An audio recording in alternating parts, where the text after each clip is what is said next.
RGS pre के लिए हिंदी विषय में वर्ण पे चर्चा करते हैं। वर्ण क्या है? हिंदी भाषा की वह छोटी से छोटी ध्वनि जिसके और अधिक टुकड़े नहीं किए जा सकते उसको हम वर्ण कहते हैं। वर्णों के व्यवस्थित समूह को वर्णमाला कहते हैं। हिंदी में जो वर्णमाला में वर्णों की संख्या है वो 44 होती है। बालपोथी में इनकी संख्या 49 है तथा देवनागरी हिंदी लिपि में इनकी संख्या 52 है। इसके अंतर्गत हम एक वचन से बहुवचन बनाते हैं तो इसमें बिंदु लगा दिया जाता है। जैसे वर्ण से वर्णों बना रहे हैं तो बिंदु आए, वर्णों में बिंदु आएगा। शब्द से शब्दों बना रहे हैं तो बिंदु आएगा।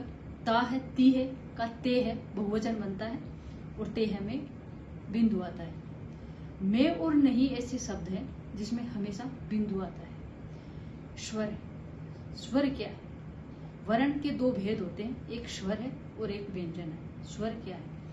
वे वर्ण जिनका उच्चारण स्वतंत्रता पूर्वक किया जा सके, अर्थात जिनका उच्चारण करते समय अन्य वर्ण की सहायता नहीं ली जाती है, उसे हम स्वर कहते हैं। स्वरों की संख्या 11 होती है।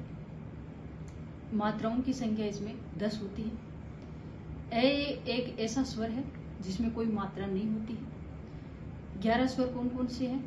ए, आ, ई, उ, री, ए, ऐ, ओ, औ। स्वर के भेद, स्वर के दो भेद होते हैं। एक ह्रस्व स्वर जिसको हम मूल स्वर कहते हैं, रूढ़ स्वर कहते हैं। इनकी संख्या 4 होती है। ए, ई, उ, री। दूसरा आता है आपका दीर्घ स्वर जिसको यौगिक स्वर, संधि स्वर और कहते हैं। इनकी संख्या 7 होती है। आ, बड़ी ई, बड़ा उ, ए, ऐ, ओ, औ।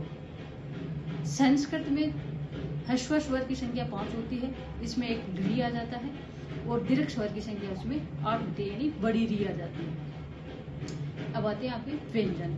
व्यंजन क्या है?